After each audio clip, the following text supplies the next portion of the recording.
Hi friends, సుదర్శన చక్రం విష్ణుమూర్తి యొక్క ఆయుధమని మనందరికీ తెలుసు. శ్రీకృష్ణుని అవతారంలో ఉన్న విష్ణుమూర్తికి అనేక పనుల్లో సహకారిగా ఉంది సుదర్శన చక్రం.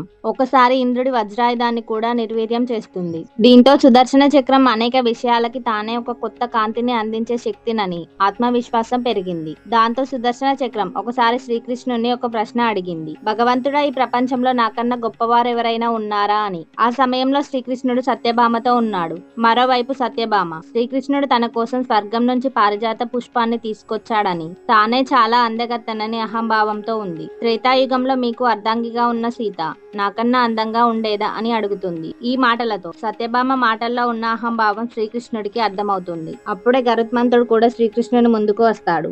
గరుత్మంతుడు శ్రీకృష్ణుని యొక్క వాహనం. నేను లేకుండా శ్రీకృష్ణుడు ఎక్కడికి వెళ్ళలేడు అనుకుంటాడు. నా అంత వేగంగా ఎవరు ఎగరలేరని అనుకుంటాడు. అందుకని గరుత్మంతుడు కూడా శ్రీకృష్ణుని ఒక ప్రశ్న అడుగుతాడు. హే దేవా, ఈ ప్రపంచంలో నాకన్నా వేగంగా ఎవరైనా ఎగరగలరా అని. ఈ ముగ్గురి నుండి 3 ప్రశ్నలు విన్నాక శ్రీకృష్ణుడు వారి ముగ్గురులో వచ్చిన అహంభావాన్ని అర్థం చేసుకుంటాడు. వారి అహంకారాన్ని దూరం చేయాలనుకుని ఈ పని కోసం హనుమంతుని సహాయం తీసుకుంటాడు.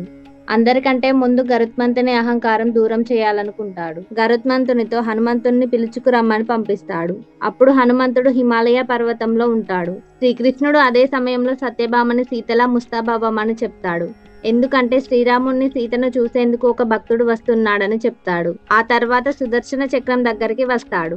ద్వారక బయట నిలబడి తన అనుమతి లేకుండా ఎవరిని లోపలికి రానివ్వద్దని చెప్తాడు. శ్రీకృష్ణుడు ఈ ముగ్గురికి ఈ 3 మాటలు చెప్పాక ఎవరి పనిలో వారు మునిగిపోయి ఉంటారు. గరుత్మంతుడు హిమాలయ పర్వతం మీదికి వెళ్లి చూస్తే హనుమంతుడు తపస్సు చేస్తూ ఉంటాడు. రామనామం జపం చేస్తూ ధ్యానంలో మునిగిపోయి ఉంటాడు. అక్కడికి వెళ్లి హనుమంతుడితో శ్రీకృష్ణుడు పిలిచాడు అని చెప్తాడు. శ్రీకృష్ణుడు గరుడతో తానే శ్రీరాముడనని హనుమంతుడికి చెప్పమని చెప్తాడు.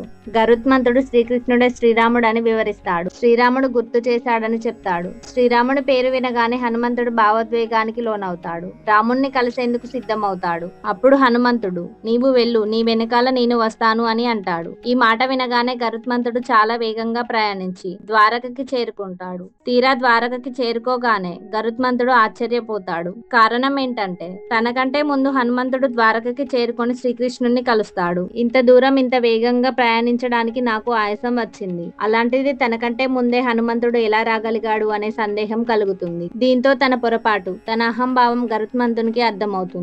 చాలా వేగంగా ఎగరగలను అనే అహంభావాన్ని హనుమంతుడు అణచివేస్తాడు. హనుమంతుడు కనిపించగానే శ్రీకృష్ణుడు ఇలా అడుగుతాడు. హనుమా, నువ్వు లోపలికి ఎలా వచ్చావు? నిన్ను ఎవరు ఆపలేదా అని అడుగుతాడు. అప్పుడు హనుమంతుడు, ఎందుకు ఆపలేదు?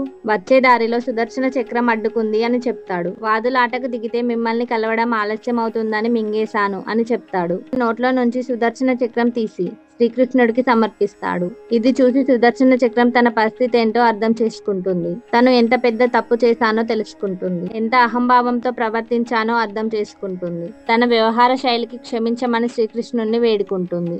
ఆ తర్వాత హనుమంతుడు శ్రీరాముని రూపంలో ఉన్న శ్రీకృష్ణుణ్ణి, సీతాదేవి రూపంలో ఉన్న సత్యభామని చూశాడు. రామా, మీ దగ్గరకు రావడం ఆలస్యం చేశానా? మీ పక్కన కూర్చున్న ఈ దాసి ఎవరు అని అడుగుతాడు. సీతమ్మ ఎక్కడికి వెళ్ళింది అని అడుగుతాడు. ఆ మాట వినగానే సత్యభామ సిగ్గుతో తలదించుకుంటుంది. శ్రీకృష్ణుడు పారిజాత పుష్పాన్ని తనకిచ్చాడు కాబట్టి తానే అందగత్తనని అనుకుంటుంది. ఇలా చివరికి సత్యభామ అహంకారం అణిచివేయబడుతుంది. ఈ విధంగా శ్రీకృష్ణుడు సుదర్శన చక్రం గరుత్మంతుడు సత్యభామల అహంభావాన్ని హనుమంతుడు సహాయంతో దూరం చేస్తాడు. భగవంతుడికి భక్తుడికి మధ్య అహంభావం అడ్డుగోడగా ఉండకూడదు. అందుకే మీ అహంభావాన్ని దూరం చేయాల్సి ఉంటుంది అని అంటాడు. జై శ్రీరామ్.